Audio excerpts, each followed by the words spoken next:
Hey everybody, it's Miss Hand here. Welcome to Lesson 5 of Math Strong Start 2020. First things first, have you signed in on the attendance tracker? Make sure that you sign in before you start each lesson.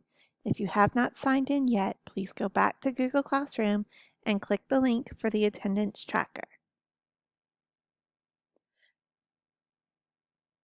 Now that everyone is all signed in and ready to rock and roll, we are going to get started with Strong Start 2020 Math Lesson 5, where our objective is I can represent arrays and distinguish rows and columns using math drawings.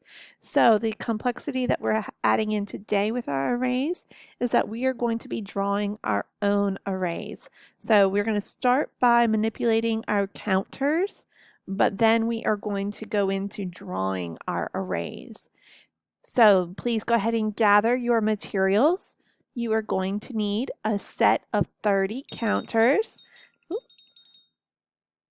I will be using beans for today's activity.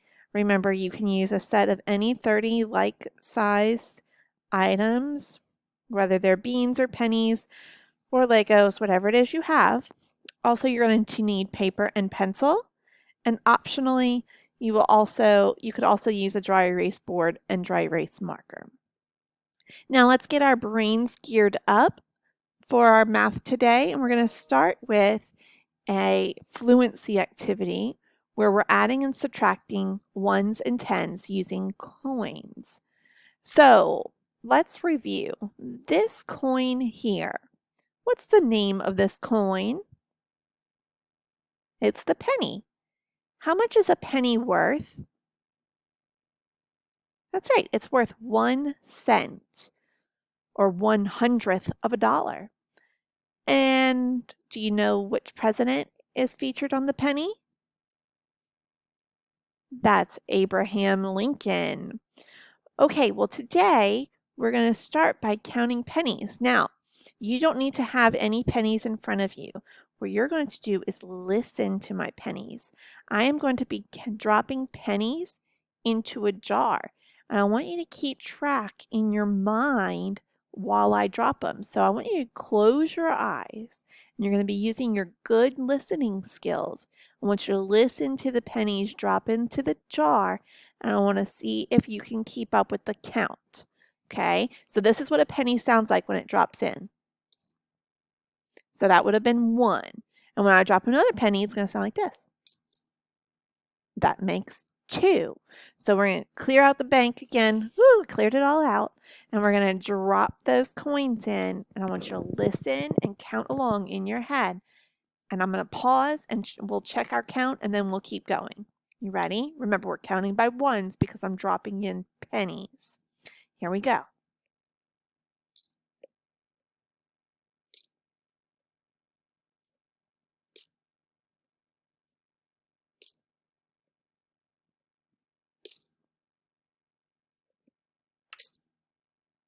What's the count?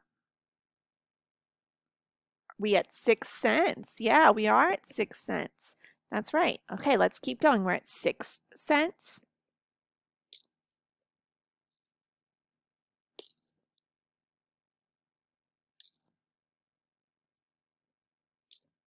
What's the count now? Right, we're at 10 cents. Very good, mathematicians. Good listening skills. Now, we're going to kick it up a notch. I want you to review this coin.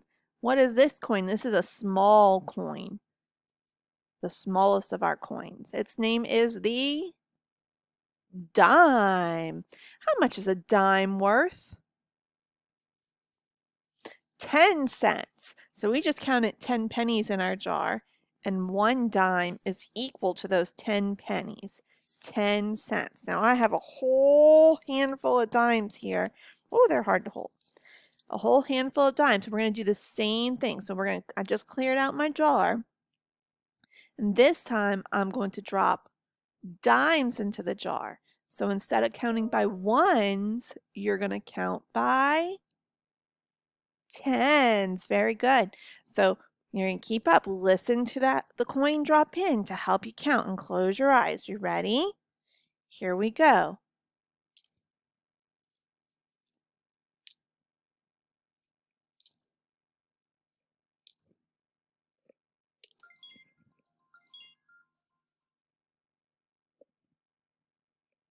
What's our count?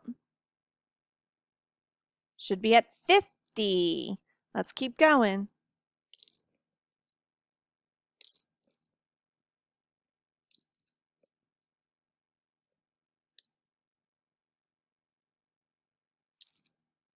What's the count?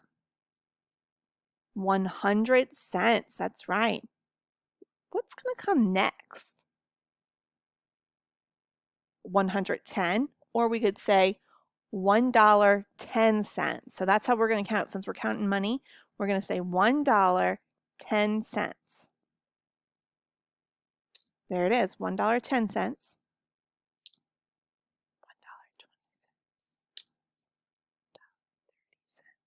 You keep going.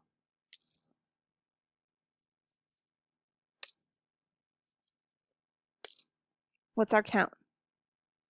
$1.60. Good job, mathematicians. I'm going to put this whole jar of money over here. $1.60. I wonder what that could buy. Do you have an idea of what you could buy that would be $1.60? Or even maybe even less than that. You could have some change left over. Any good ideas? That's a good idea. Yeah. Some of those ideas are a little more than $1. You know what you could buy? Anything at the Dollar Tree. Yep. If you had $1.60, you would be able to buy anything at the Dollar Tree because everything at the Dollar Tree costs $1. And then you would pay tax, and that would come out to $1.09 or $1.10, depending on the tax where you live. And you would still have 50 cents left over, or 51 cents left over. All right, so good job counting by ones and tens, mathematicians. We are going to go ahead and get into our concept development. You're going to need your counters in just a moment, along with your paper, pencil, and if you have one, a dry erase board and marker. Now, let's review together. I want you to show me 3 groups of 5 on your whiteboard or your paper. Just show me 3 groups of 5. And let's say that right now a group is a column. So that would mean 3 groups, so 3 columns of 5. Now, remind me, is a column vertical or horizontal? A column. Remember, when we think about columns, we're thinking about the posts in front of houses or in front of buildings, those tall posts. Are they horizontal or are they vertical? They are vertical, that's right. So remember, you're making 3 groups of 5, and our groups are columns. So 3 columns of 5.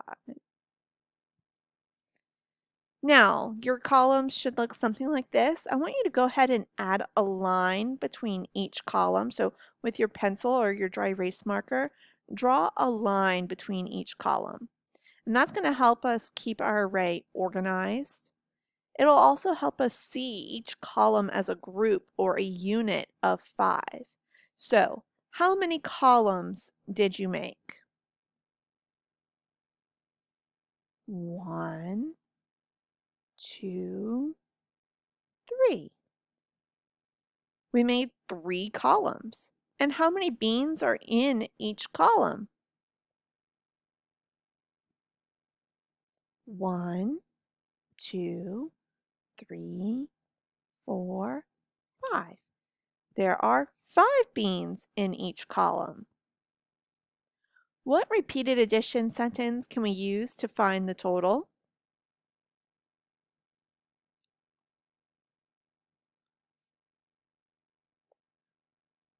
Do you have it?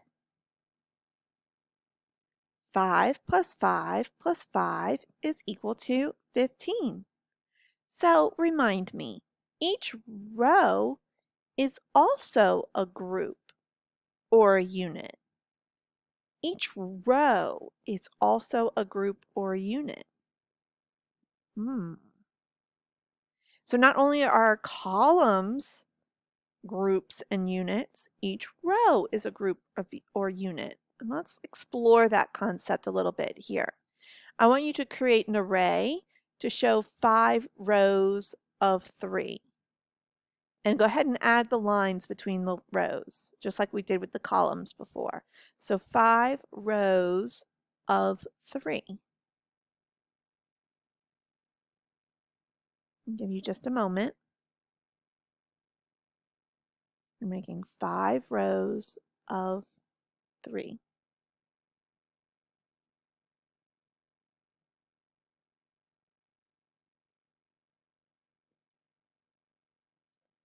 All right, so your array should look like this one. You have 5 rows of 3. 1, 2, 3. So how many rows do you have? 5. How many beans in each row? 1, 2, 3. 1, 2, 3. 1, 2, 3. 1, 2, 3. 1, 2, 3. There are 3 beans in each row. Interesting. Now, what repeated addition sentence can we use to find the total now? Well, before we were looking at our columns as groups, and when there were 5 in each of our groups, or a unit of 5. But now we're looking at our rows as groups. So our row is a unit, and it's a unit of 3. So now instead of adding 5s together, we're going to add 3s together. So we're going to have 3 plus 3 plus 3 plus 3 plus 3, just like this.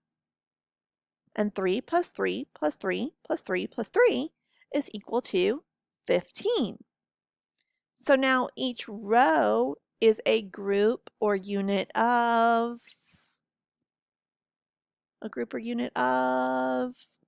3. Yeah, it's a group or unit of 3. Very good, boys and girls. Now, we just did 2 arrays that are actually kind of similar. And here are 2 array models that we just did. This was our first array model where we had 5 columns of 3. And then this was our second array model where we had 5 rows of 3. I want you to take a moment and I want you to think about, how are these arrays similar? How are they alike? And how are these arrays different?